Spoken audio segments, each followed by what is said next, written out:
lady has called, sir. I do not see people at this house, Georges, no. No, sir.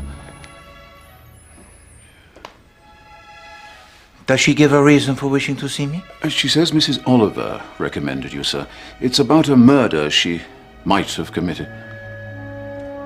Might have committed? You mean she does not know? But this is not very satisfactory, Georges. But on the other hand, it might be interesting. Help me to dress, s'il vous plaît.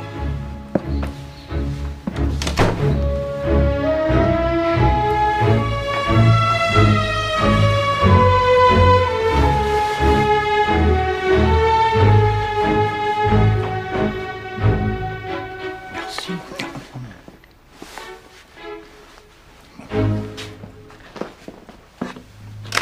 This way, miss. Bonjour, mademoiselle. I hear you are acquainted with Madame Oliver. You wish to see me? Sit down, I pray of you. You're Hercule Poirot, Assuredly. the famous detective. Well, some people have heard my name, oui. Now, how may I help you, mademoiselle? My manservant mentioned a murder that you might have committed. You find me amusing. No, not at all, mademoiselle, but surely it is normal to know if one has committed a murder or not. But I'm not normal, can't you see that? I see only what is before me, mademoiselle. A young lady who is anxious. So, would you like to tell me about this murder that you imagine you... It was a mistake to come here. I thought you might understand. I thought you might be able to save me. Save you? But save you from what, mademoiselle? Nothing. It doesn't matter now. It's done. Besides, you're too old.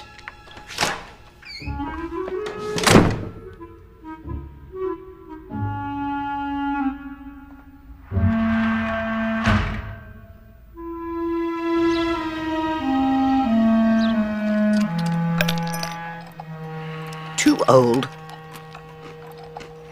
How hurtful. No, not at all, madame. Girls are like that. Anyone over 35 they think is half dead. They've no sense, girls. You must realize that. But why did you suggest that she visit me? She seemed to think there'd been a murder. Where was this? The murder? No, the conversation. It was here, in the lift. She was completely distraught and in need of a sympathetic ear. Well, so this morning you meet in this lift this girl who is a stranger and immediately she confesses to a murder? Yes. Does sound like the plot of one of my novels, doesn't it? But you see, Monsieur Poirot, I'd met her before. Last night, in fact, at a party. Upstairs in their flat. She was the third girl. The third girl? Well, you know how it is these days. One girl takes a lease on a flat. Her friend joins her in second best bedroom, paying a little less rent. Then they have to find somebody for the room that's left. The third girl, that was her. Oh, the third girl. Tell me more about this party. Well, they were making such a terrible racket. Totally impossible to work. So I decided to join them. It was a party to celebrate the first girl's birthday. She's secretary to some businessman or other. Claudia Rees-Holland. Very pretty, very efficient. Just the sort of girl you need for a tricky job. The second girl was Frances something or other. Very arty. Works as an actress. She seemed nice enough, if a little artificial.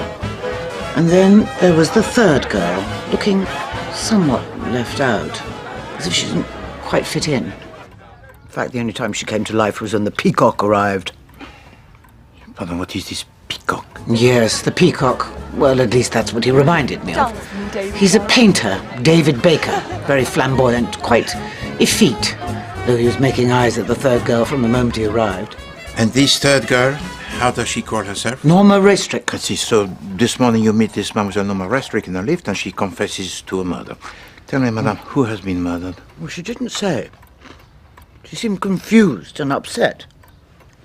So I suggested she pop over to Whitehaven Mansions and see you. Sure, madame. Do you know of any murder that has taken place recently, ma'am? In this building of apartments, peut-être? I rather think I'd have noticed a murder, Monsieur Poirot, don't you?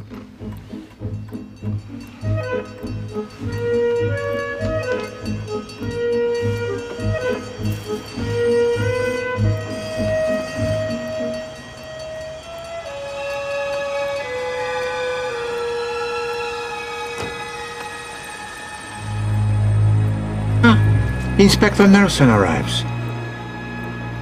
Well, perhaps we have our murder, Mother.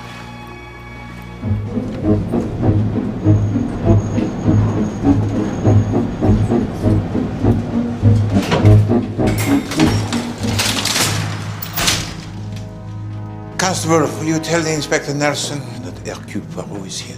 Yes, sir. Merci.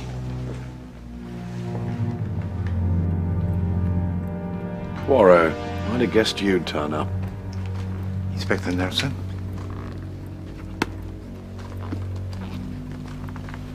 Took her own life, clearly. That is certainly the impression. Who was the unfortunate lady? Lavinia Seagram. According to the concierge who found her, she'd lived here for many years. Kept herself to herself, very few visitors. Drank a lot. A very unhappy woman. Now tell me, what are you doing here? Merely rendering a visit to a friend.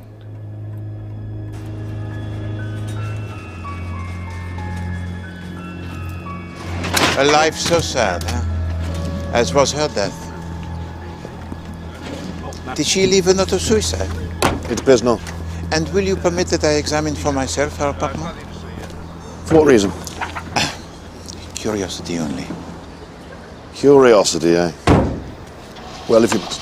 Merci. Oh, one other thing, Inspector. Did the concierge know anything more about Mademoiselle Seagram? For instance, from where did she originate, or how did she live before she came here? Only that she used to work as a nanny. Ah, merci.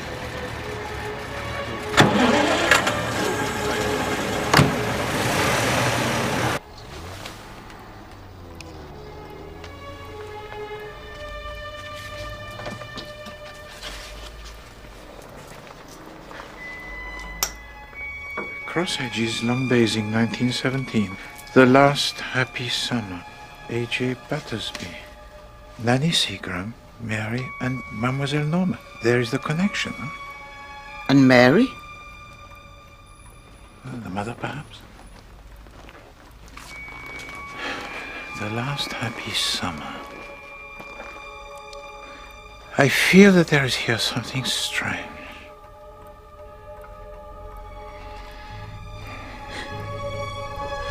Norma, what are you doing in there? Norma, can I come in? Norma, would you like me to come and sit with you? No, I'd like to be alone. But unfortunately, we are stuck with you. She's in such a state. She keeps muttering something about blood.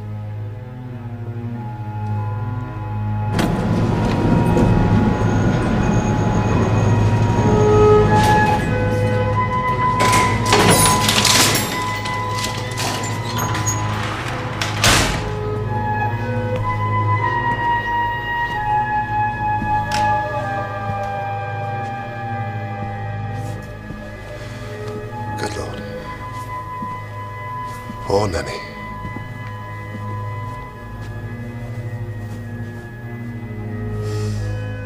Hello, Andrew. Come through to the drawing room. Thank you, Claudia. Francis, this is Norma's father, Andrew Restorick. How do you do, Francis? Claudia says you've been very kind to my daughter. I'm grateful. She's in her room, you say? There's something troubling her very deeply. She keeps talking about dead people and blood. One of your neighbours, Nanny Seagram, has killed herself. What? Police inform me I've just come from her apartment.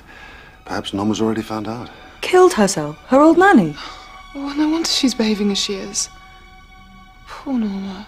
Yes. Poor Norma. The police are quite certain it was suicide. Yeah, they seem to think so. Nanny Seagram was not a happy woman. Better talk to her.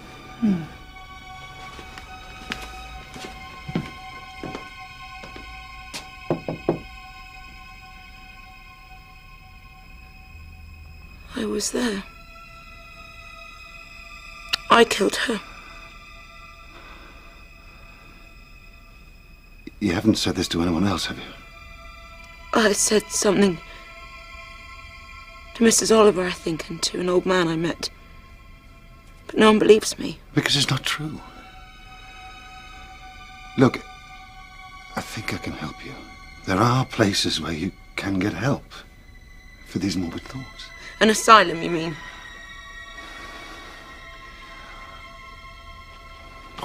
Why on earth would you kill Nanny? Why? What do you mean you were there? Her wrists were cut open. I had a knife in my hand. So what you got to do? I want to help you. Oh, please let me. I'm so sorry for all the mistakes I've made. I don't need your help. I don't need anybody's help. Norma.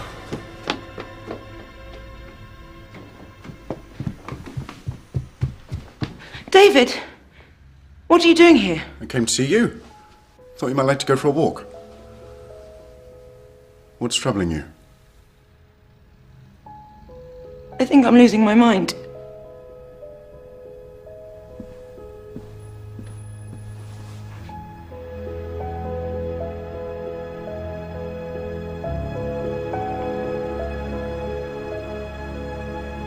You could tell me anything, Norma.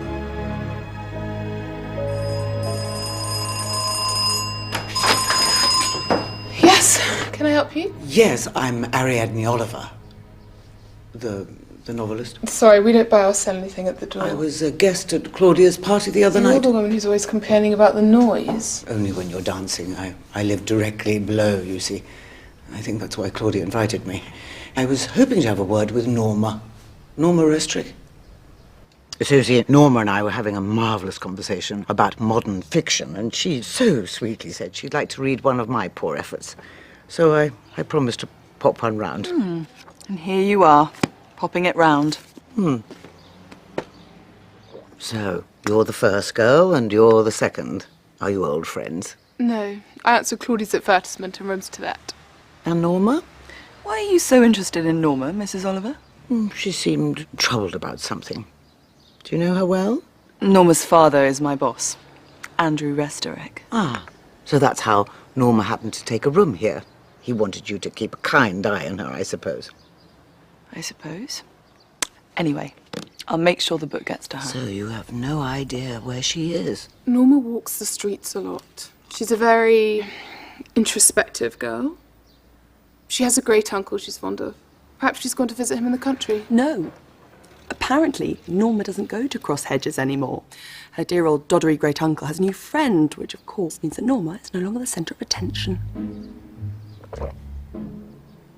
Was that everything? Is there any more tea?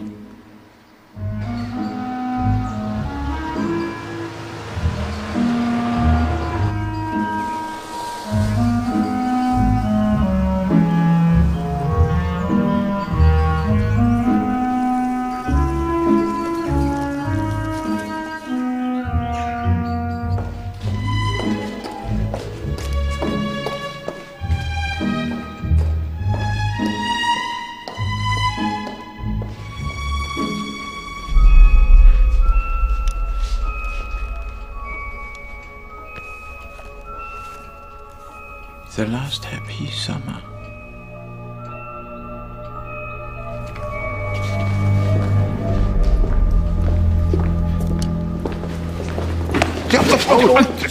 Excusez-moi. Ah, Hercule Poirot, the famous detective. She was right.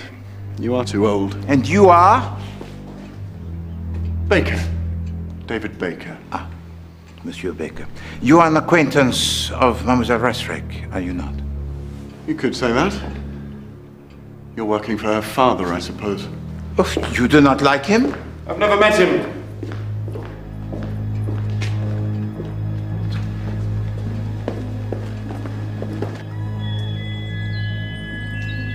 Your visitor, sir. Merci. Hello. Are you the chap from Belgium? Hercule Poirot? Are you? Sir Roderick, what a great pleasure it is to see you after all these years. Oh, yes, indeed. Yes, indeed. How long would you say? Your letter wasn't specific. I feared that you might have forgotten me. But it is not to worry. I merely happened to be in the vicinity, across hedges. Forgotten you? Not at all, dear chap. Not at all. Sit down. Merci. We met in France, you say? Oui, in Normandy, during the Great War. Ah, what decisions we had to make, huh? You yourself, Colonel Reyes, General Abercrombie. And you were the little Frenchie.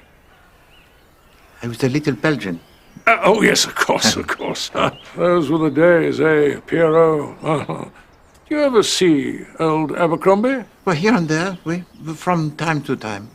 Tell me, Sir Roderick, I could not help but notice in the hallway by the stairs a portrait so fine. Ah, yes, lots of those. This was a portrait of a woman so beautiful, and it seemed to me that there must have been at one time a companion piece hanging by its side. Once upon a time, not anymore. Mary couldn't stand the sight of it. Mary was my favorite niece. Her husband, Andrew, ran out on her. Must be 20 years now. Mary took it badly. Destroyed everything of hers that reminded her of him, including that damn portrait. He's back now and full of regrets. Hell is the truth learned too late. Tell me, Sir Roderick, the husband, does he live here still? Andrew, no, he lives in London. Although he came to see me a couple of nights ago. Yeah, stayed all evening. Keeping me company, he said, while my secretary was in London. Couldn't get rid of the damn chap. Did they have children? One. Norma. And the mother? Mary Restrick has been dead for many years. Oh, Sonia. This is my secretary, Sonia. My eyes and my companion. Enchanté, mademoiselle.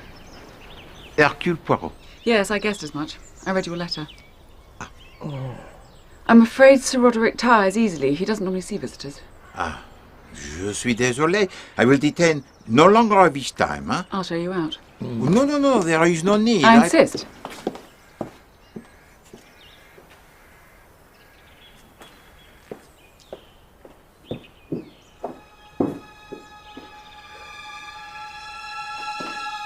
Madame Restrick was a woman most striking, no? Evidently. May I ask, how did she die? I'm told she died suddenly. How sad. But her daughter comes to visit her granduncle, no? Norma doesn't come here anymore. But for what reason? I have no idea. Nobody ever comes here unless they have good cause.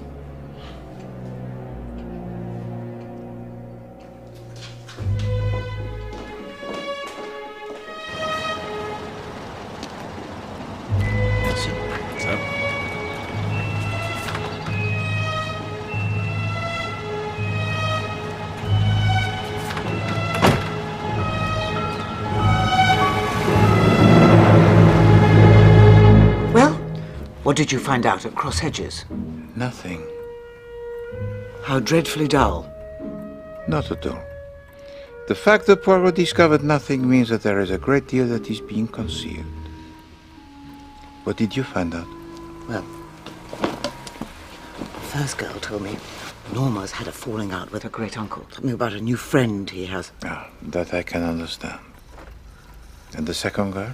She spoke more warmly about Norma. Frances Carey, the Bohemian one. What? No idea how to make a cup of tea. Where was the girl brought up? And you were with Mademoiselle Restrick all of the evening? It was the party. Right. She went to her room when the ice cream came out. Hurrah! Who would like ice cream? Ice cream?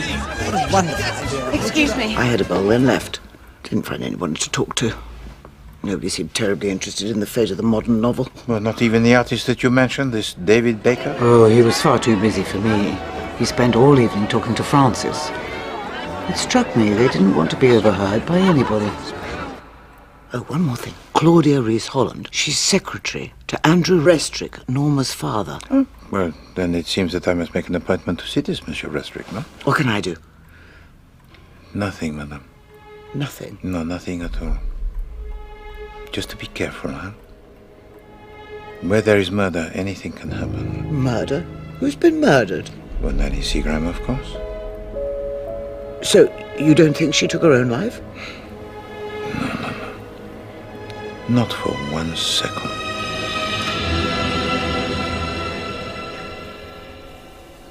Oh.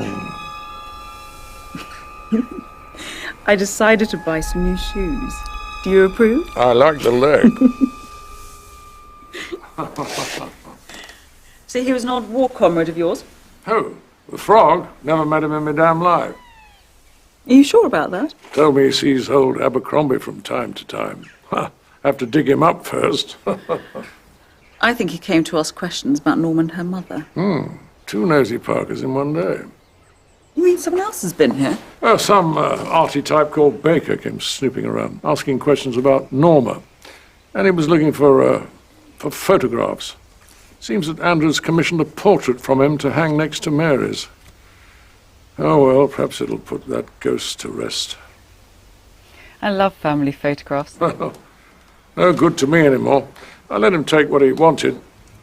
He seemed a harmless enough chap. Oh, Roddy, you're such an innocent. Doesn't it occur to you that he might be after Norma's money?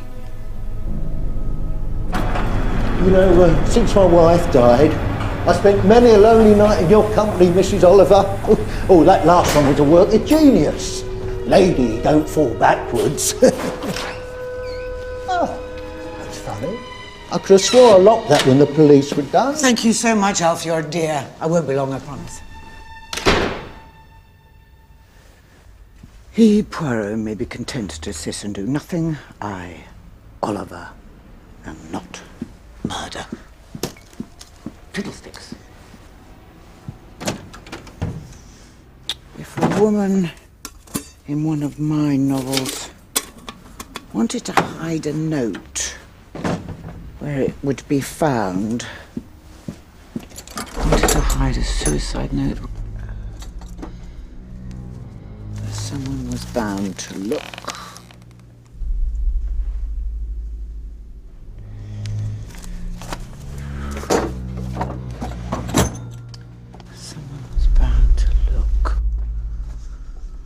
Someone was bound to look.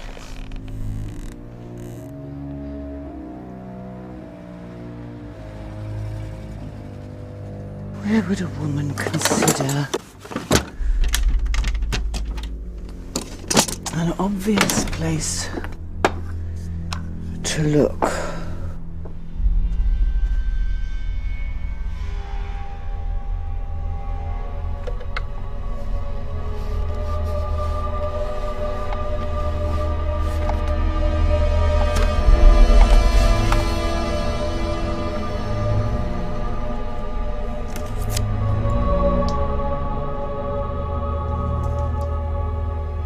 Be given to the police in the event of my death.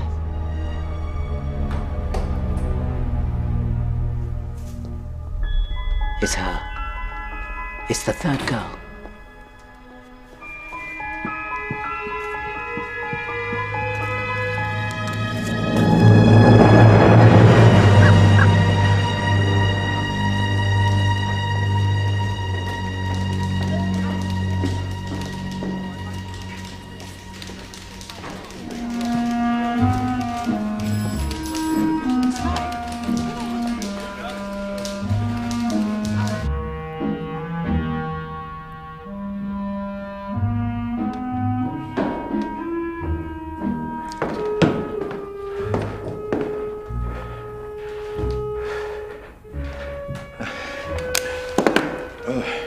Can I help you?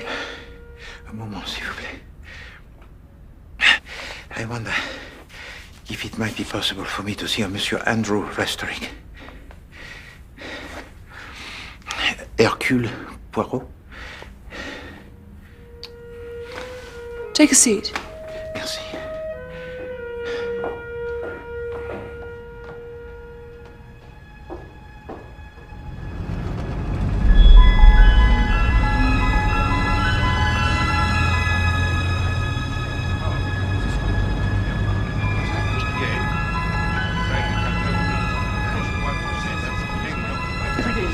Tickets, please. Ticket inspection, all tickets, please.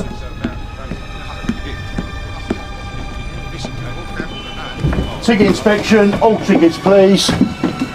I need to get off. I need to see your ticket. I'm tailing someone. Pardon, madam? I said I'm tailing someone. Not without a ticket, you're not.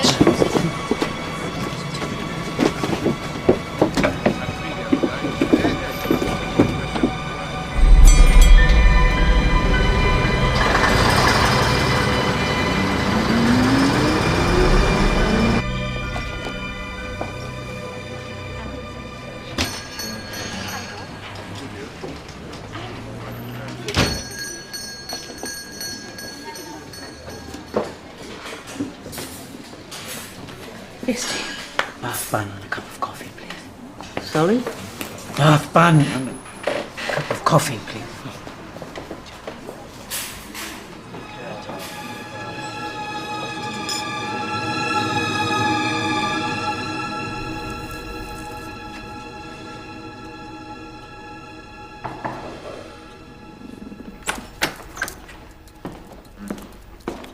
Monsieur Hercule Poirot.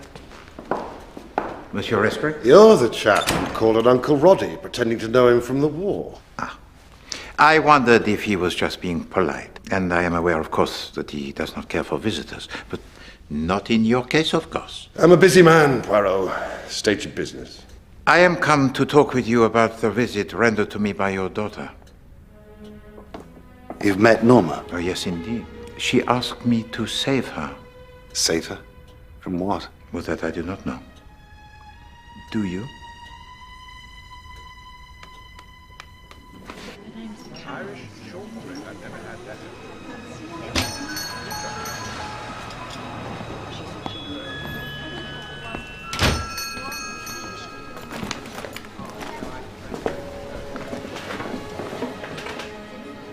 Hello.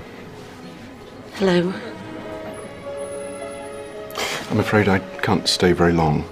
I have somebody coming to the studio. Portrait. Oh, but I thought you said you had something you were going to show me. Norma, I want you to stop worrying about what happened to Nanny Seagram. What on earth makes you think you could kill somebody?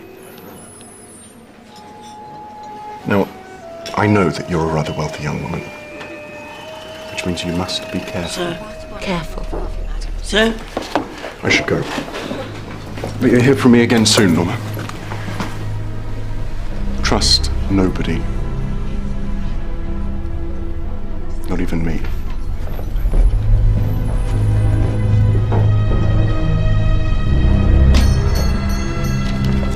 Waitress. My bill, quickly.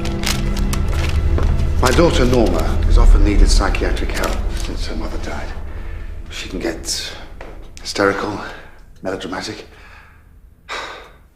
Fact is, it's all my fault. Norma's mother, Mary, also found life difficult. I see. How sad. Plain truth is, I left my wife when Norma was 5. I never wanted the life you see me leading now. I was always a traveler, itchy feet. So one day, I decided to start a new life in Southern Africa. That is a story most common, no? But Mary never got over it. She became more and more disturbed. And then one day, when Norma was 7, on her 7th birthday, in fact, my wife killed herself. Sapristi? On the birthday of her child? Don't think she intended to kill herself. In fact, the letters I got from old Nanny made that pretty clear. I think she intended to be found and saved.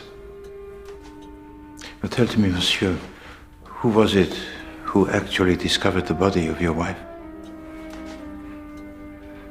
Norma did. Imagine the effect that had on her. Such an occurrence would be distressing to the mind of an adult, but to that of a child. May I ask, monsieur, what it was that brought you back to England? A year ago, my brother died. Leaving no heirs, I had to return from my travels, take over the business. So, here I am, tied to a desk. So, until last year, you have not seen your daughter since the funeral of your wife? No. I was up country when that happened. The letters never reached me in time. So you did not attend the funeral? No. So the reunion with your daughter, when it happened, must have been full of emotion for you both. You have children, Mr. Poirot? No. And you cannot possibly imagine how painful it was. And nothing's been right with her. She's so full of rage. An urgent call for Monsieur Poirot. For me? Shall I put it through? I'll let you be private. Merci.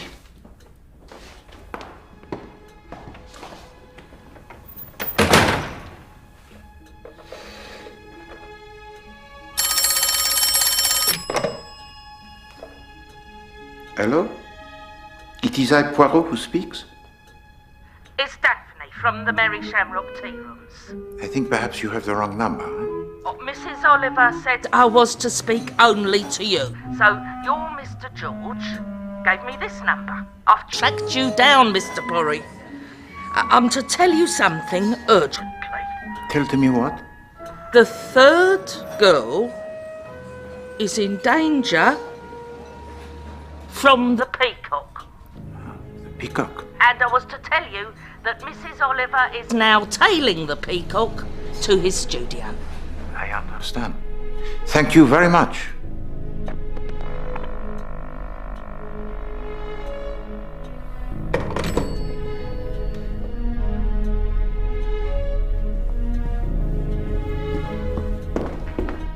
Nothing serious, I hope. No. Nothing serious at all. I wish you good day, monsieur, mademoiselle. Good day.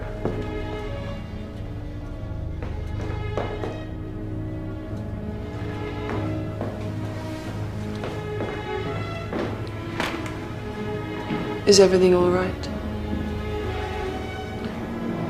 Have dinner with me tonight.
I'm really not good at this. You're not, are you? Oh, goodness. Oh, you startled me. I had no idea you were there. You were following me? Yes, I'm afraid I was. You see, I write books, I write detective stories, and I just got it into my head to see what it'd be like to tail a real live person in real live life. And how was it? What? Tailing a real live person. Oh, it's much harder than you think. You're probably frightfully angry, but there's really no need. I'll just toddle. You were at the party, weren't you? Boring everybody stiff about the decline of the modern novel. And then you're in the cafe, too. Well, don't you want to see where I was going? Don't you want to follow me all the way to the end? Why not toddle up there, Oh. Thank you.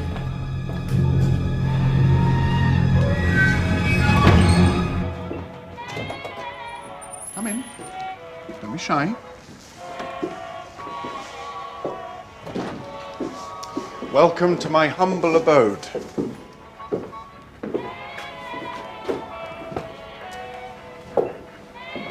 Oh, is this yours?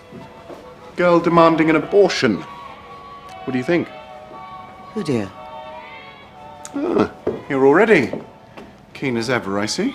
Mrs. Oliver, our paths cross again. Miss Carey, I'm so sorry. I didn't recognize you at first without any... Without my clothes on? Yes.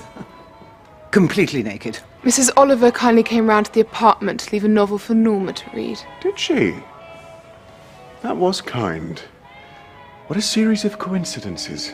And there I was, in the tea room when Norma and David were having a cup of coffee.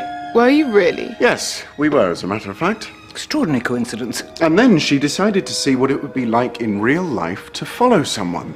And of all the people in London, she chose me. Well, that's not quite how... And how are you enjoying your slice of real life, Mrs. Oliver? Do you know, it's absolutely fascinating. Well, I don't want to take up any more of your time. Can I offer you a drink? Thank you so much, but I don't drink. Oh, the lady doesn't drink. Who'd have thought it? Do you know where you are? Yes, I'll be fine. Oh, your paintings are really very good. Terribly impressive draftsmanship. Oh, and I like the title too. Girl Demanding an Abortion. I think the public will respond.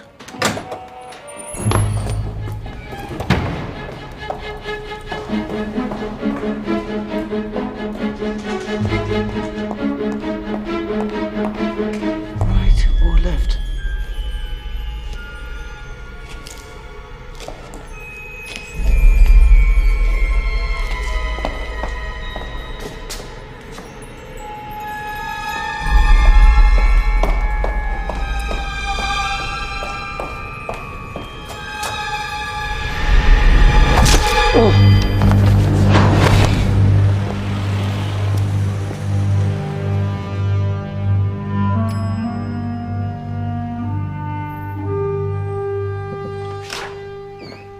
Yes, sure.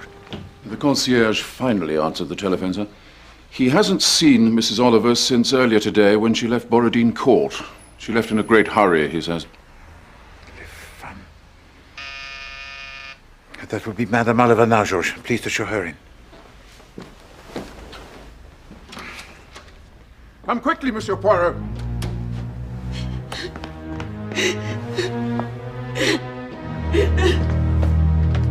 Can you save me?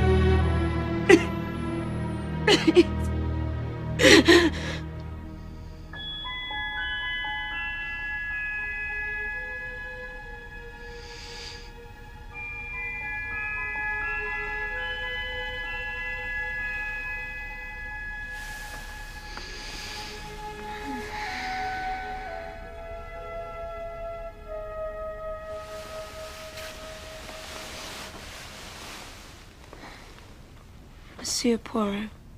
Good morning, mademoiselle. Am I in your apartment? Oui, bien sûr. You know, my doctor gave to you only the little sedative, and you have slept for 14 hours? Who knows I'm here? No other person, except, of course, my doctor and mon valet, Georges. You are quite safe, Mademoiselle Restring. But why did you feel the need to see me about the murder of Mademoiselle Seagram? You believe me then? Nobody else wants to. I have no doubt that she was murdered. But tell to me, Mademoiselle, why do you feel that it was you yourself who murdered Nanny Seagram? Has anything of this nature ever happened to you before? No. I'd like to leave now. No, I implore you to stay. You came looking for my help, and that is what I am giving to you. I don't want your help, I want to go. But to go where? I can assure you, mademoiselle, there is no other place that is safe for you just now. Do you feel close to your great-uncle, Sir Roderick? He used to have time for me, but now he only has time for Sonia. And how long has she been his companion? She arrived at Cross Hedges about 6 months ago. I see. When did Sir Roderick lose his sight? It was never good. It failed completely about 10 years ago. Excuse me, sir. Parfait. Georges Monvalet is also the chef exceptionnel. Please to eat, mademoiselle. We need you to be strong over the next few days. Why? Just eat and we will talk some more.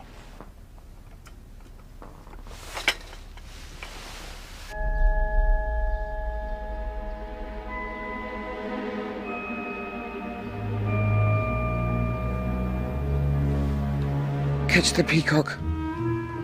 Tell the police in the event of my death. You've been hit on the head, Mrs. Oliver. Who are you? Who? Who? Who hit you on the head? Who are you? Ah, I know who you are. You couldn't mistake those moustaches anywhere. What are you doing here? Where am I? I warned you to be careful, chère madame. Oh, my head aches. You've been hit with a blunt instrument, madam. And the contents of your handbag have been stolen. By the peacock. She's delirious. No, I'm not. I assure you, this is how she is. Tell me, madame, did you actually see the peacock strike you? This is important. She may have difficulty remembering things for a while. Nonsense! I remember everything vividly. There was a girl demanding an abortion. Who was this girl? Oh, it didn't look like that to me. It was the second girl. There were two girls demanding abortions. Did you actually see the peacock strike you, madame? No, I didn't see anything. It all flew by so quickly. Can you remember what was in your handbag? I think I'll go to sleep now. Bon. I bid you good day.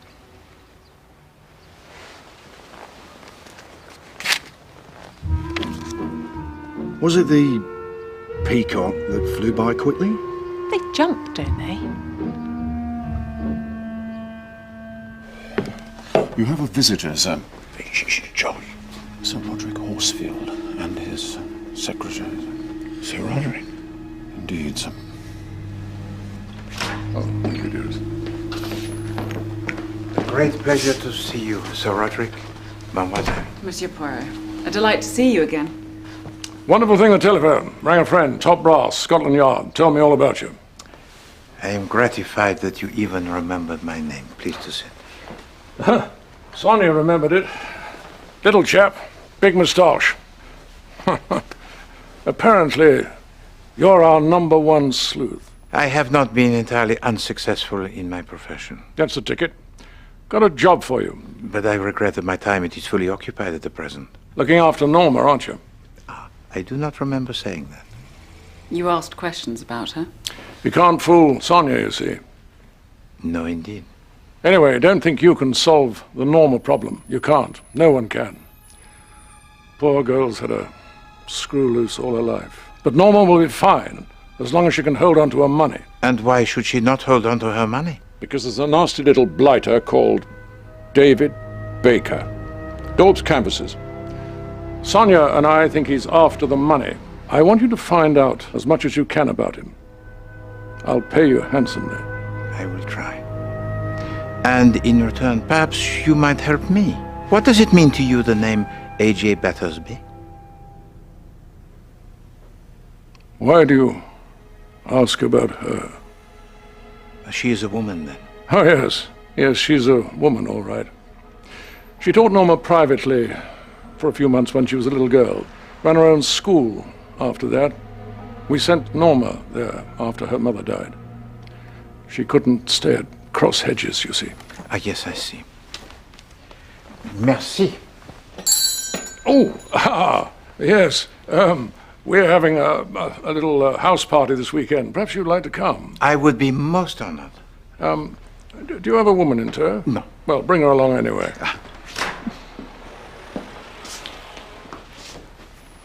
Can I rely on you, Pyrrha? Yes, of course, Sir Roderick. Au revoir, mademoiselle. Monsieur.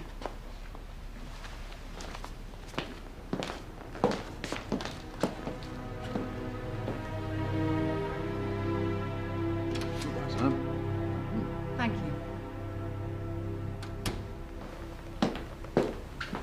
What is your opinion of that young lady, George? Well, sir, if you'll allow me, I would reply that he'd got it badly. Very badly, if I may say so, sir. It's not unusual, of course, in gentlemen of that age. Yes, George, but what of the young lady? Oh, well, sir, she's quite a definite type. There's never anything you could put your finger on, but they know what they're doing, I'd say.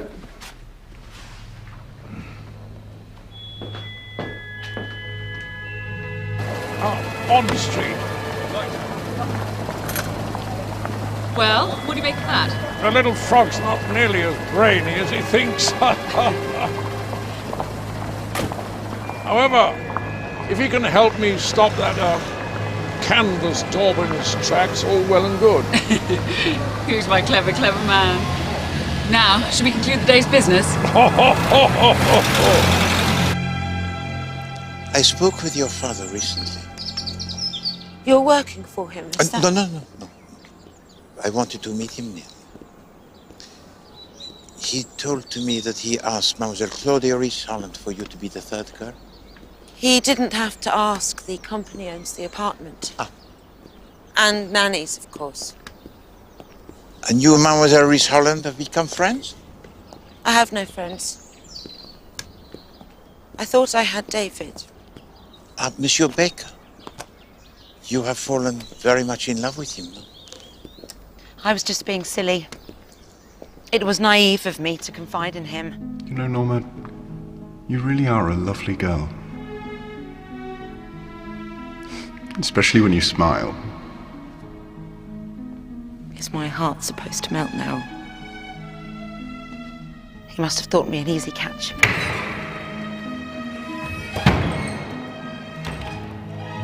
I only realised what a fool I'd been when I went to his studio.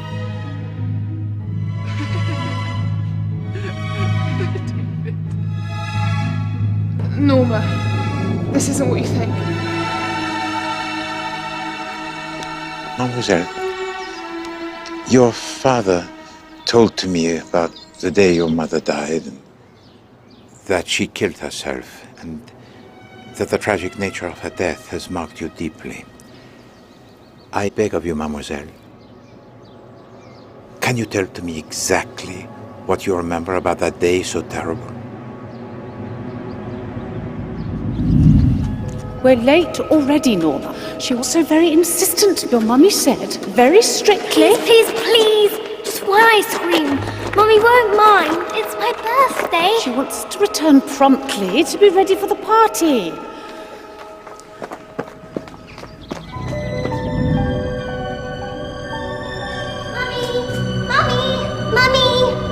Mummy, look what I got you.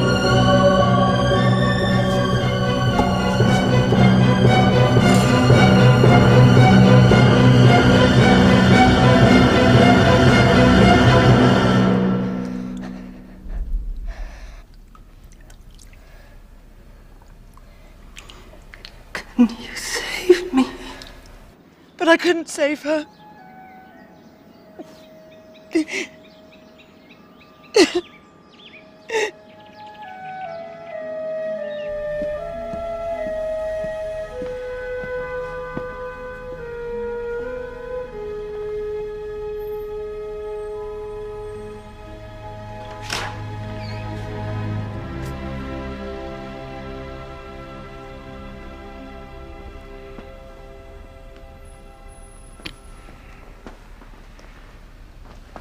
How are you today, mademoiselle? You have not eaten. You have been very hospitable, Monsieur Poirot, but I should leave. But if you left now, where would you go? To cross hedges, perhaps? Yes, all those happy memories. Well, surely there were some happy times? Times when there was a smile on the face of the little girl? A little girl who killed her own mother. No, mademoiselle, your mother killed herself. I could have saved her. It was my fault for being late. Nobody ever forgave me. Is that what you wanted from Nanny Seagram, huh? Forgiveness? When was the last time that you saw Nanny Seagram? On the night she died. Claudia said she left a message to go and see her. Oh, God, Norma, I completely forgot. Miss Seagram. She popped up to see you this afternoon. She said she wanted to talk about your mother. Talk about my mother? And can you remember exactly what happened? For instance, did she open to you the door? I can't remember. No, she didn't answer the bell, but the door was open. And what did you find?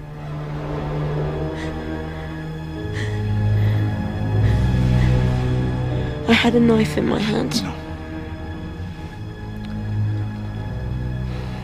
Do you habitually carry a knife? It was in my drawer. I opened it and there it was, just lying there. Do you remember putting it there? No. So did you take the knife with you? What? I must have done. It wasn't there later. Mademoiselle, can you tell me exactly what you found when you entered the apartment of Mademoiselle Seagram? She's dead, isn't she? And I had a knife. Excuse me, sir. No, George, please, not just at this moment. Inspector Nelson is here, sir. And Mrs. Oliver. The police. Good. I want to talk to them. I want to confess. No, please, I beg of you, mademoiselle. Wait for me, please. We will talk more of this. Only trust me.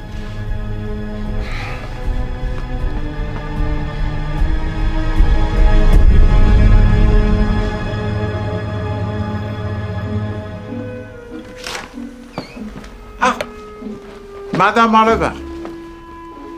Inspector, you are recovered, I see. Fully, thank you. And my memory has returned. The letter. The letter? Miss Seagram's suicide note. I found it behind the mirror in her flat, to be given to the police in the event of my death. Yes, but no, pardon. That cannot be. Are you saying that in this letter she announced her suicide? I didn't have time to read it before it was stolen from my handbag. Oh, c'est ça. So how could you possibly know that it was a note of suicide? What else could it have been? What else, indeed? Oh, you always want to make everything so difficult. I'm getting a headache. Inspector, have you brought to me the information that I requested? You'll find everything you wanted in here. Though, what it matters now, I couldn't guess. Inspector, something has happened? It seems it wasn't suicide after all, Boro. Results of the post-mortem indicate that Miss Seagram died of asphyxiation. Her wrists were cut after she'd stopped breathing. Sapristi. What's more, Norma Restorick's flatmate, Claudia Rees-Holland, visited me a couple of days ago, and she told me Norma had made a clean breast of the business to her father. She also said that he believed the girl had made the same confession to you, Poirot. Just curiosity, eh? Seems you've been deceiving me.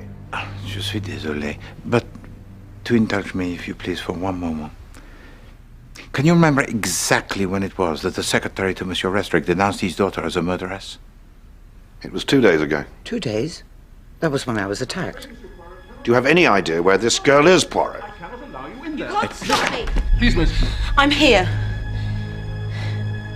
I'm Norma Restorick. I killed Nanny Seagram. Norma Restorick. I'm arresting you on a charge of murder. Thank you for trying to help me. I take a very dim view of this, Poirot.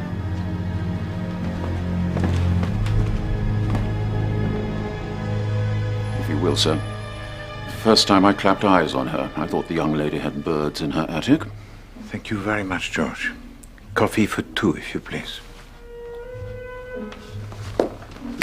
Now then, there are a lot of things I'd like to know. Am I to understand that Norma Restorick has been with you all this time? Oui, bien sûr. Where else? You seem completely unconcerned at her arrest. Not at all. It is unfortunate. She would have been much more comfortable remaining here under my roof. And what is that? This answers a question that has been troubling me ever since I made a visit to Joshua Restorick Limited. And what is this fascinating question? Was simply this.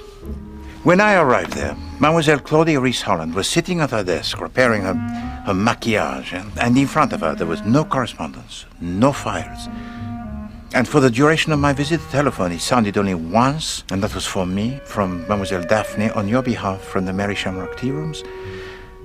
And so I asked the good Inspector Nelson to make the inquiry. And? Joshua Restrick virtually ceased trading as a business. It is now since 2 years, after many years of decline. Oh, do stop. You're making my head ache again, and you know that's bad for me. Chère Madame, have you ever seen the girl smile? Smile? Why, yes, when she saw David Baker. And did he? Did he what? Smile at her. I mean, did he look her in the eyes? He never took his eyes from hers. Does it matter? But of course. Well, I think he's unreliable. He was going to show Norma something at the tea rooms, but of course that never materialized. And does it still not occur to you that she might be exactly what she appears to be? I mean, criminally insane. Chère Madame, if you want to know the real truth about Mademoiselle Norma Restrick, you will accompany me on a journey. Thanks to the inquiries of the good Inspector Nelson, we will meet a very old friend of hers. Would 4 aspirin be too much to take, I wonder?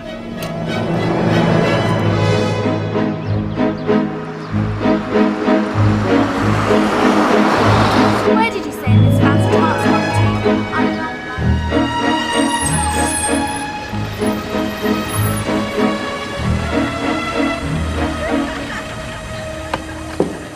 I was intrigued by your telephone call, Monsieur Poirot. I have heard of you, of course. Merci. But I should like a little more information before we talk. Yes, indeed. Eh bien, Madame Battersby, this Mademoiselle Norma Restrick rendered to me a visit, and she requested my assistance with, well, some difficulties that she has She's been charged with murder. Murder?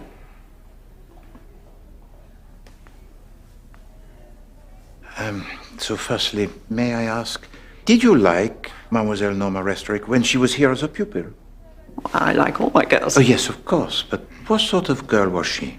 Oh, not scholastically brilliant, but adequate. And before, when you taught her at Cross Hedges? Well, she was very young, only 5 years old, and my appointment was a very brief one. Oh, for what reason? There was an opportunity to set up my own school. Well, so you left your employment in the family Restrick to set up this school? Yes. Well, that was an undertaking most audacious, no? It wasn't easy to make ends meet at first, but the school soon started to pay for itself. Bon. And tell me, did Mademoiselle Norma Restrick ever smile? I beg your pardon? I think he means, did she seem a little neurotic? I think you're aware, Monsieur Poirot, that Norma's had to receive psychiatric assistance on more than one occasion, including while she was here. Which is hardly surprising given her home circumstances. Her father, to whom she'd been extremely attached, left home suddenly, and well, her mother didn't cope with that very well, I think, and the tragedy of her suicide. No, since you mention it, I can't recall Norma ever smiling after the death. Her bedroom here became a shrine to her dead mother. It seems to me that she has been blaming herself all of her life. As do most children, no? Indeed. They're not blaming their parents. Oui. Do you yourself have children, madame? I've never married, Monsieur Poirot. Oh, je suis désolé. Mademoiselle. You say that she kept her room as a shrine to her mother, but you also say that she was extremely attached to her father, so there was no shrine to him? In her heart, yes. She never gave up hope that he would return, or that a letter would arrive asking her to go out and join him. It never did. In her heart, way. But in reality, in her rooms? There wasn't a single photograph of her father, if that's what you mean. Her mother destroyed every single one she could find after he left. Really, when it comes to the mother, one has to ask oneself, in that house, who was the child? Vraiment. Who was the child indeed, huh? And you yourself could not provide her with a photograph of her father? Me? Well, from the photographs you took of the family, I mean. Oh, I see, of course. No. No, I couldn't. Are we done, do you think? Wait. I have all of your novels, Mrs. Oliver. And I wonder if you would be so very kind as to sign my copies. I really would be so grateful. Well, yes, of course. Do you have a pen? Yes. Thank you, this is thrilling. Pleasure. I see from my records that Norma's about to reach her 25th birthday. She's quite a catch for somebody, given her wealth. Mary Restrick was a wealthy heiress, and she left it all to Norma. How wealthy was she? At the time of her death, Mary Restrick's fortune was estimated at £700,000 or £800,000. And of course there's Crosshedge's house, too. Well, so the house does not belong to Sir Roderick? Oh no, Sir Roderick lives there by the grace of Norma. So if by chance Mademoiselle Norma Restrick was to die... Well, half the money would go to her next of kin. Her father, unless she were to marry. But why only half? Mary Restrick loved Crosshedges. She ensured that half the family money would always go back to the guardian of the estate. So if Mademoiselle Norma Restrick was not to marry, that would be? Her favourite uncle, old Sir Roderick.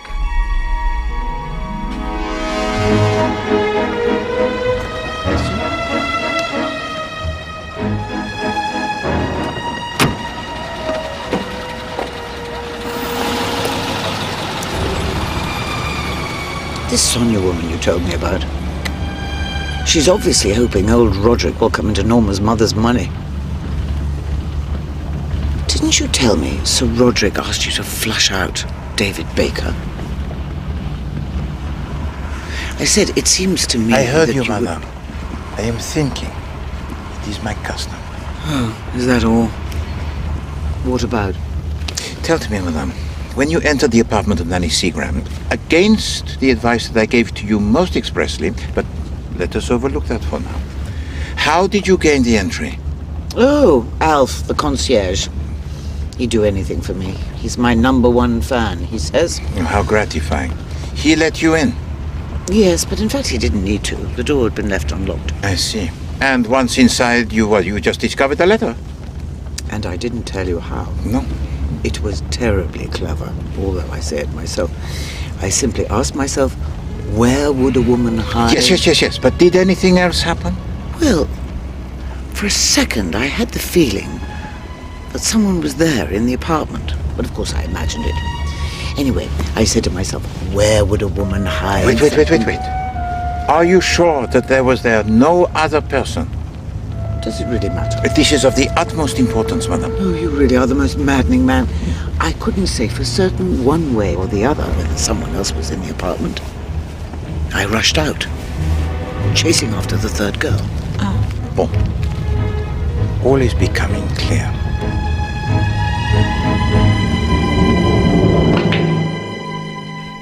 Oh, gotcha! Sir Roderick. Oh, it's you again. I've bought Miss Restrick's portrait. Well, come here. Come on. Closer.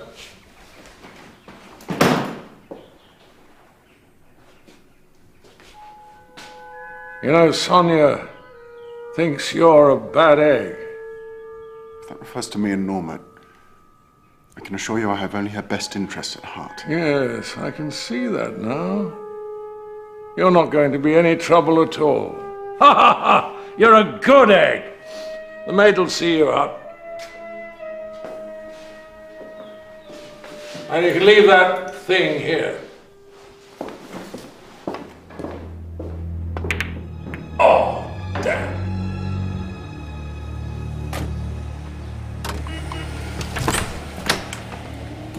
Ah, my dear Alf. This is Monsieur Poirot. Oh, Mr. Poirot. Monsieur? Tell me, you a fan? Ah oui, naturellement. You read her latest? Ah oui, yes, I am almost sure that I have. Well, maybe you can help me. I've read it 4 times, and I've still got no bleeding idea who done it. Oh. No, it's genius. Keep them guessing, eh, Mrs. O? Monsieur Alf, tell me if you please, how well did you know Mademoiselle Seagram? I used to deliver her gin for her. According to Inspector Nelson, she drank a lot of gin, huh? Well, say more and more. And since when? For instance, did her liking for the drink increase suddenly? Yeah, for about the last 6 months. I see. And tell me, what else did you do for her? For instance, did you post the letters for her? She very rarely received or sent letters. Ah, so for her they were memorable, perhaps, huh? And tell me, did you by chance post a letter for her shortly before her death? Oh, yes, I did. The day before. And did you notice, of course, by chance, to whom the letter was addressed? And this is most important. Well, it did catch my eye. It was to Mr. Andrew Restrick, no? Correct. Did she receive many visitors? Well, that funny girl, Norma. She used to be out there quite a lot. Sometimes her father, Mr. Restrick.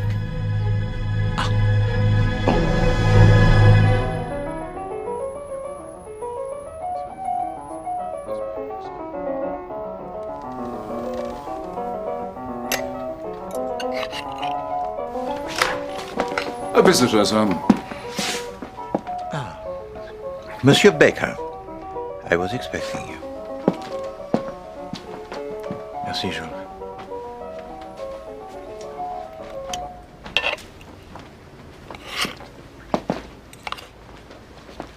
I owe you an explanation. You owe to me nothing.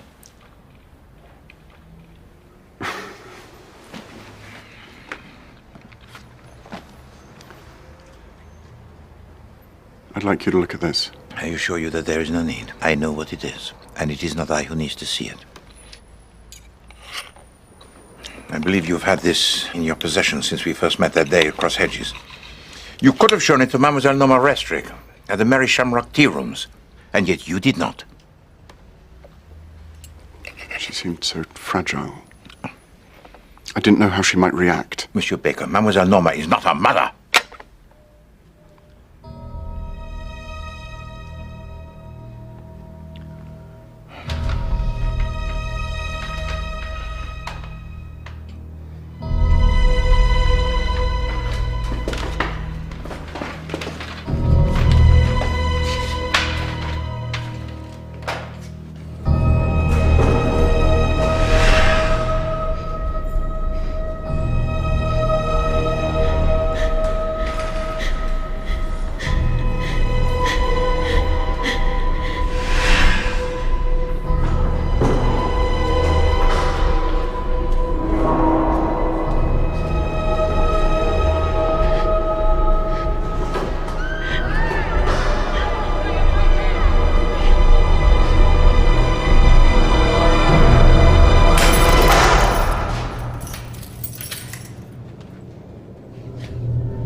Norma. If I told you I was in love with you, would you believe me? Sometimes we see what isn't really there. Nothing happened between me and Francis.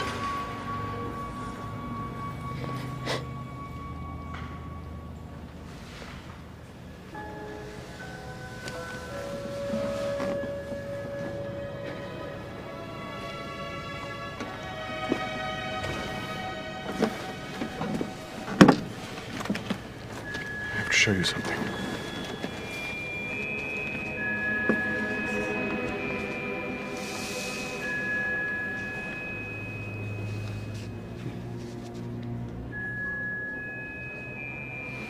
Mademoiselle, I asked you to trust me.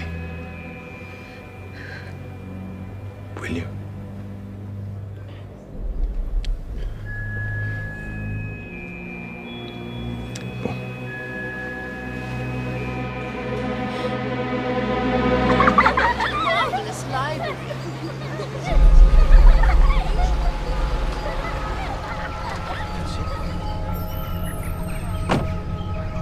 Oh! Watch this. I'll do it blind. Pull! Oh!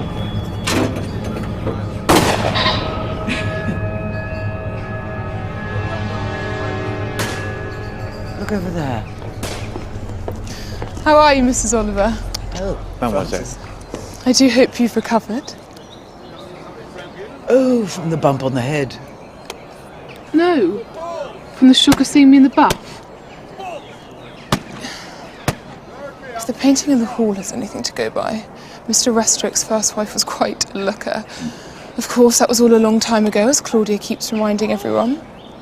Perhaps he'll gain a wife, just as he loses a daughter.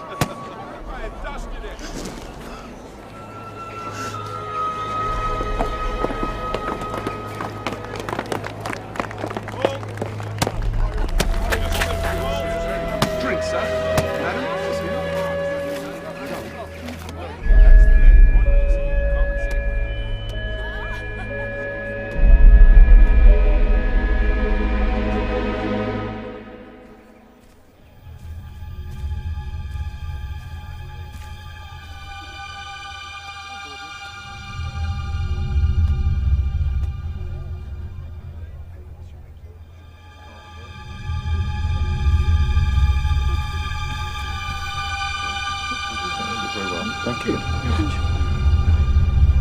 Who are you? I said, who are you? I'm your father, Norma.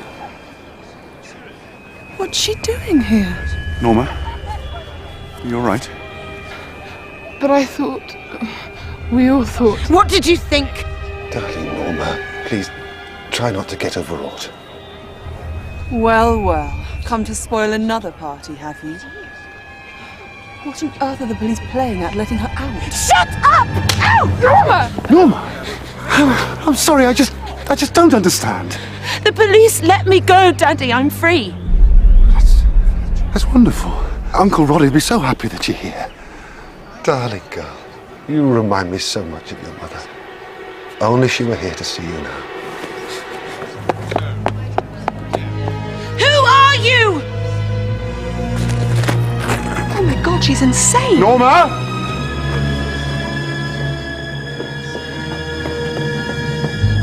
Is she all right?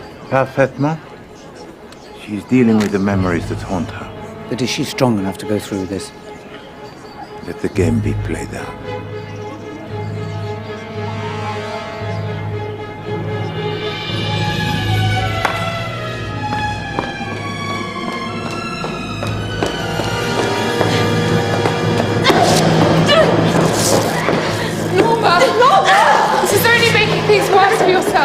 Wasting your time.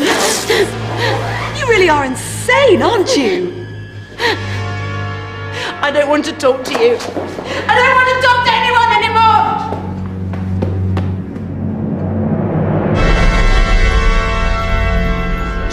David, darling.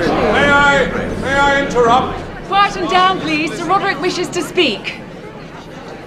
Oh, thank you. First, I'd like to thank you all for coming here on this special day, especially Norma, who is back with us again. And now, the reason I invited you all here, something that will surprise some of you and not others. 2 weeks ago, I asked my secretary, Miss Sonia Benson, to be my wife. I was astonished to find that she accepted. 2 days ago, worried perhaps that her bridegroom might keel over before she could get him.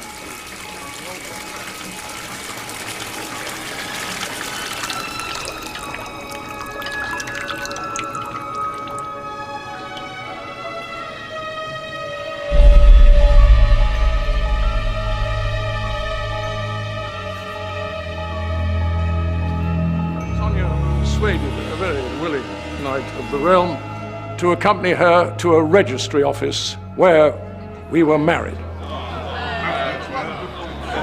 So, raise your glasses, ladies and gentlemen. The toast is Lady Sonia Horsfield. Lady Sonia Horsfield. Lady Sonia Horsfield. Are you happy, Sonia? Happy now, are you? Very happy. Are you? Because you've made me the happiest man in the world.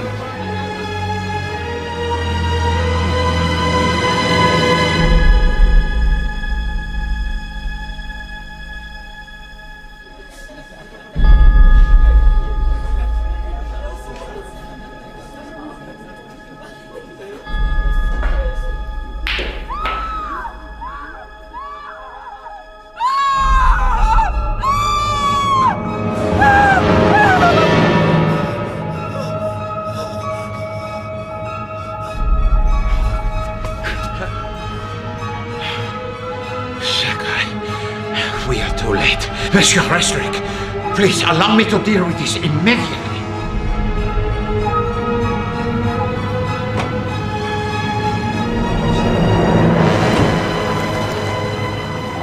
How could we not see this coming? I am so sorry for your loss, Sir Roderick. This is indeed a tragedy. Most terrible. I still can't believe it. Except, of course, for one person.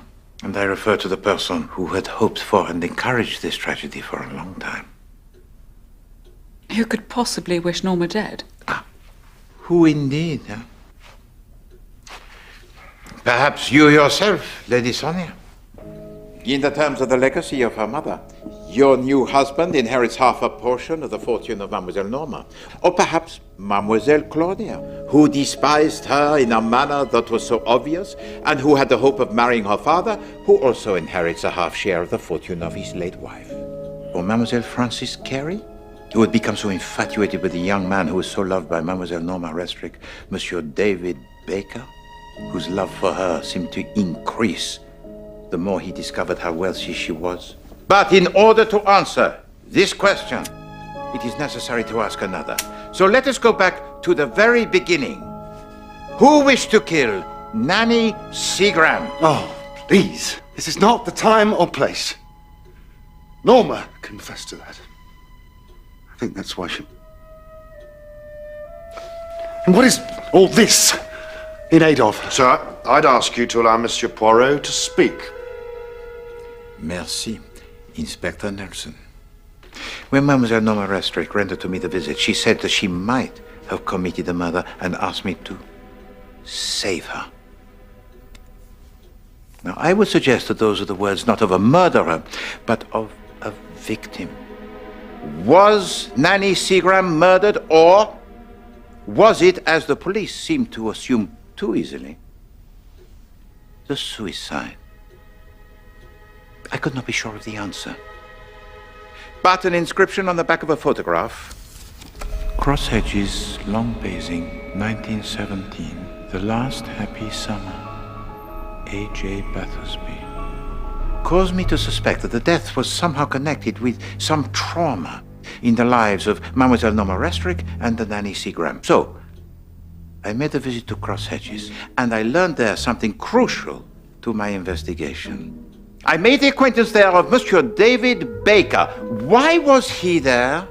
Well, according to Sir Roderick, he wanted some photographs of the family because he was about to execute a portrait of Monsieur Andrew Restrick as a young man, a man of whom he spoke to me with great cynicism and said most revealingly, I've never met him. That's a thing most strange to say, n'est-ce pas, monsieur?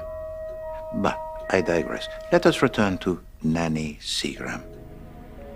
A woman who is old, who was vulnerable, who had a problem with drink, which, according to the concierge, increased since the arrival from South Africa of Monsieur Andrew Restrick. I wondered why. Well, she was, of course, entirely dependent on the goodwill of the company Restrick for the roof over her head. But she had no need to worry. For you had reason, mon sang, to be grateful to her. Had you not, monsieur? For all her service to the family, yes. Oui, and also for helping you to impersonate a man who was dead. A man who was dead? The inquiries of Inspector Nelson confirmed my suspicions only yesterday. And today, I received a telegram from South Africa confirming the death of Monsieur Andrew Restrick. It is now since 1 year. So, monsieur, as Mademoiselle Norma Restrick demanded of you today, I, Hercule Poirot, also demand of you. Who are you? My name is Robert Orwell. Andrew Restrick was my good friend. None of this was ever meant to end in death. You are an imposter? No, Roddy, no. The real Andrew Restrick has not been seen in England for 20 years. His wife, whom he abandoned, had destroyed every image of him she possessed, and was now dead by her own hand. So Roderick, alas, had lost his sight, and his daughter, Mademoiselle Norma, had not seen him since she was, 5 years of age. There was now only one person who could give away the game. Nanny Seagram. threatened with eviction if she attempted to expose you, and bribed with a supply seemingly without end of gin, she had fallen in with your plans. Oh, now you are free to take over the business. Now you would sell it to the highest bidder. You're wrong, Bowron. The business was worthless. Oui, d'accord, but you could not have known this before you left South Africa, for why else would you come here? I never murdered anyone. But you had the motive. Fearing that Nanny Seagram was about to expose you, it was necessary perhaps to silence her. Ah, but then, when Mademoiselle Norma Restrick confessed to the murder, you suddenly realized that, as Sir Andrew Restrick, you were next of kin. You would now inherit half the legacy of her mother. So you stood by in silence and let her. You are now within, what, inches of becoming the millionaire. One might even say the length of the rope of the hangman. But now this fortune will not go to you, monsieur, an impostor who has been revealed, but to Sir Roderick. My husband doesn't care about that. He just wants Norma back. You monster, how can you do this? No, 1 second. Inspector, there has recently come to my attention some information that is new. There is one other person here who has the claim to the fortune of Mademoiselle Norma Restrick. The photograph that I discovered in the apartment of Nanny Seagram was taken by the former tutor of Mademoiselle Norma Restrick, a Mademoiselle A.J. Battersby. I paid a visit to her school where she is now the principal.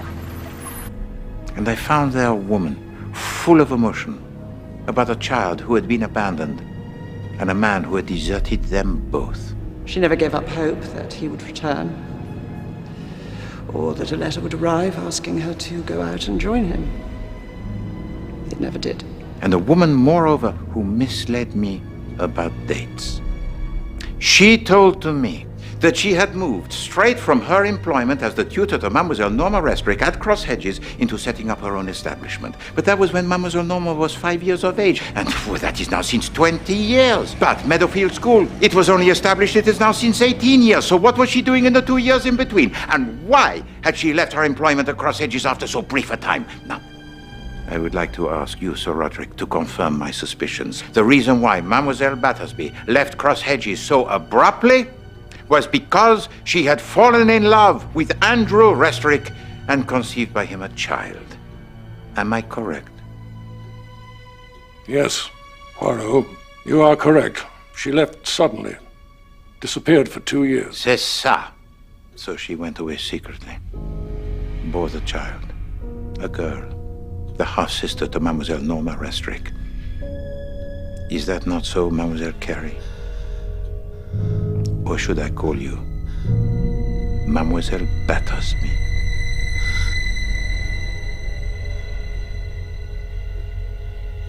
I grew up dreaming that one day I'd find my sister. When I found her, it was like a miracle. I knew Claudia worked for the family firm, and I couldn't believe my luck when Norma moved in too. I longed to tell her she had a sister. And now she'll never know. No. And the irony? With Mademoiselle Norma gone, you have a claim that is legal to her fortune after all? Does she?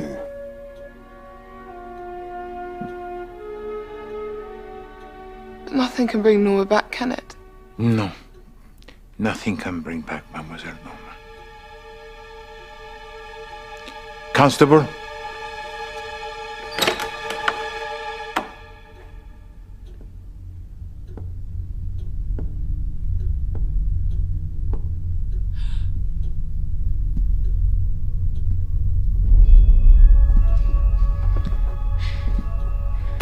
Norma!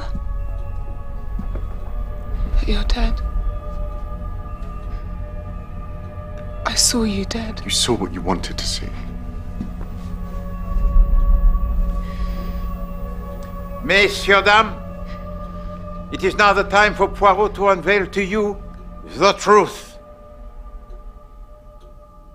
When Mademoiselle Restrick drew her bath this evening, Mademoiselle Carey saw this as the opportunity irresistible of replicating the circumstances of the suicide of her mother. But knowing this was going to happen, I took a precaution. You were observed by Monsieur David Baker entering the bathroom with a pillow. Why? In order to smother her. This is risible. Why would I ever do such a thing to my sister? What revenge more sweet could you have on a man who had abandoned you than to steal the inheritance of his daughter who was legitimate? The inheritance of your half-sister that was so privileged and by you so hated. When your mother learned that Monsieur Restrick had returned to this country, she went to confront him. But she found there instead the impostor, Monsieur Robert Orwell, and most regrettably, she shared this information with you. And recognizing this as the opportunity for which you had wished so long, you, Mademoiselle Frances Carey, unbeknown to your mother, confronted the impostor, Monsieur Orwell, and insisted that he join in with your plan so terrible. You wished to steal the inheritance of Mademoiselle Norma Restrick by driving her to suicide or insanity. And in order to achieve this end, you had Monsieur Orwell install her in the building of apartments that also housed Nanny Seagram, a woman whose very presence would remind her of the guilt she felt over the suicide of her mother.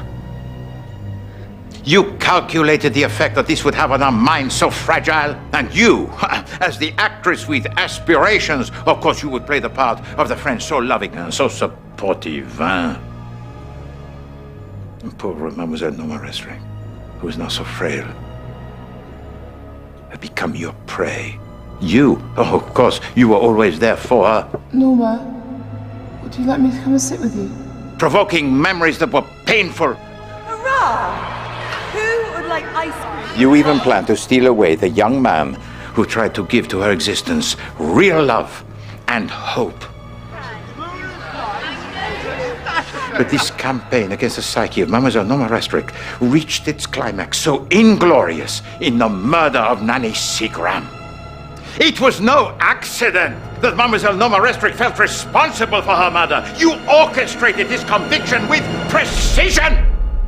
Your plan depended on two knives that were identical. The first knife you left in her room, where you knew she would look. And then before the party, before Mademoiselle Restrick could reach her, you sealed the fate so brutally of Nanny Seagram, who was helpless, and left behind there the second knife.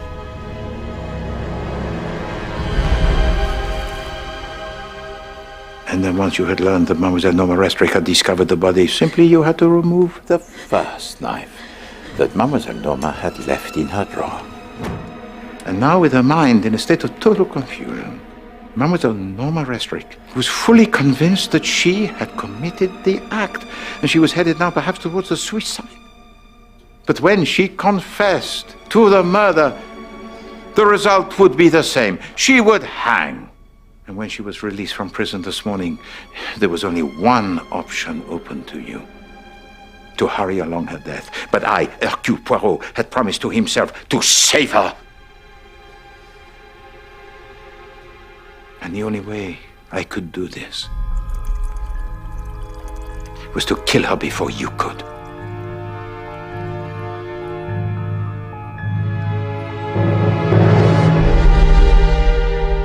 I had no part in this, Poirot. Liar! In the murder of Nanny Seagram, Monsieur, no. For an affair you had provided for yourself an alibi that night. But I did wonder why someone wanted to be somewhere else in a manner so obvious on the night of the murder. That night you were here, you knew what was going to happen? Naturellement. How? Because the killer was his accomplice, Mademoiselle Frances Carey. Excuse me a moment. Can you explain why one of them decided it was necessary to attack me?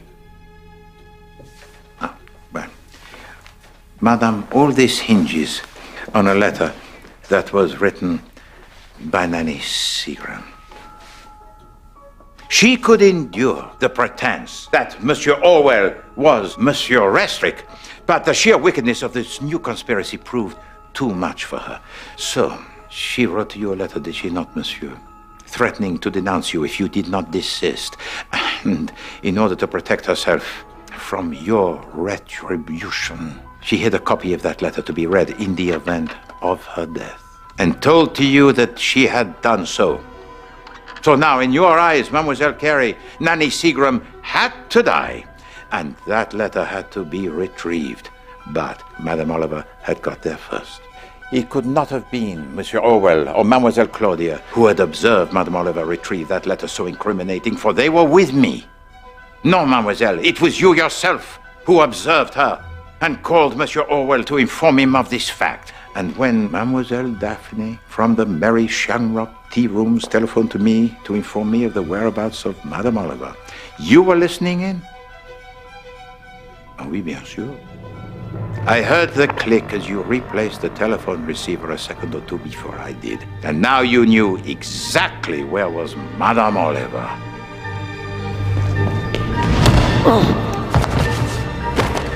And now the letter could no longer get into the hands of the police. Now the conspirators were safe.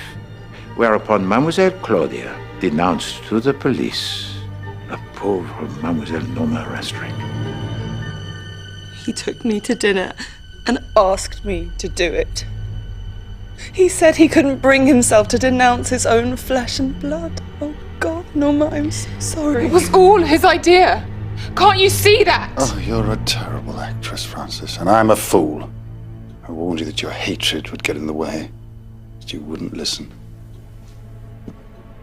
Miss...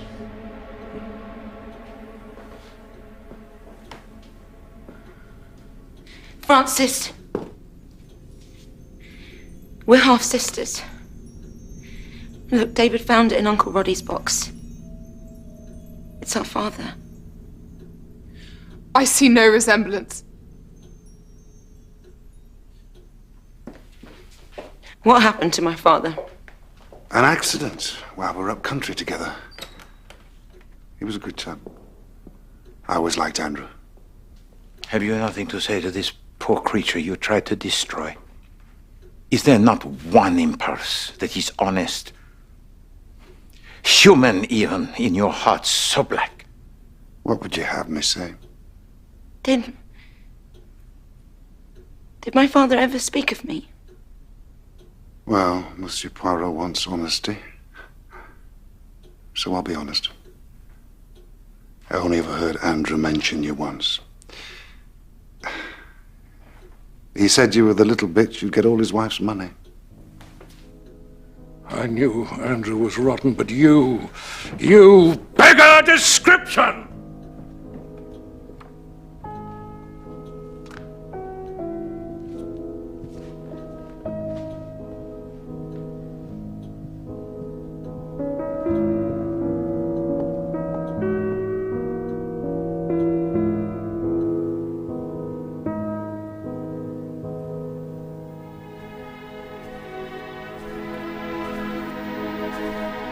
Norma?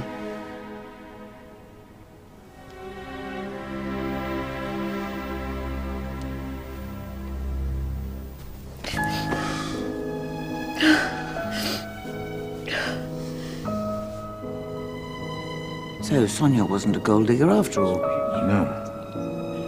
Nor was the peacock. How did you know? Oh, because you told that to me yourself, Mother.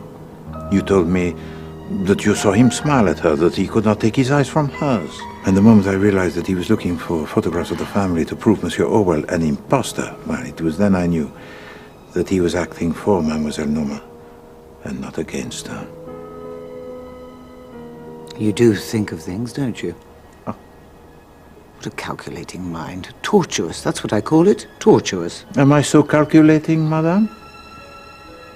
Am I the solver of puzzles with a heart that is cold? Or are we looking at the greatest of mysteries that life ever throws out? The mystery that even I, Hercule Poirot, will never be able to solve. The nature of love.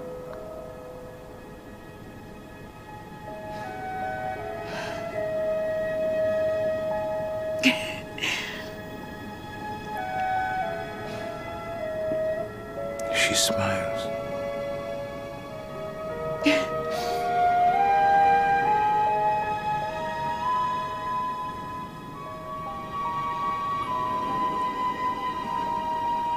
Is that a tear? Oh, no. It is merely the breeze.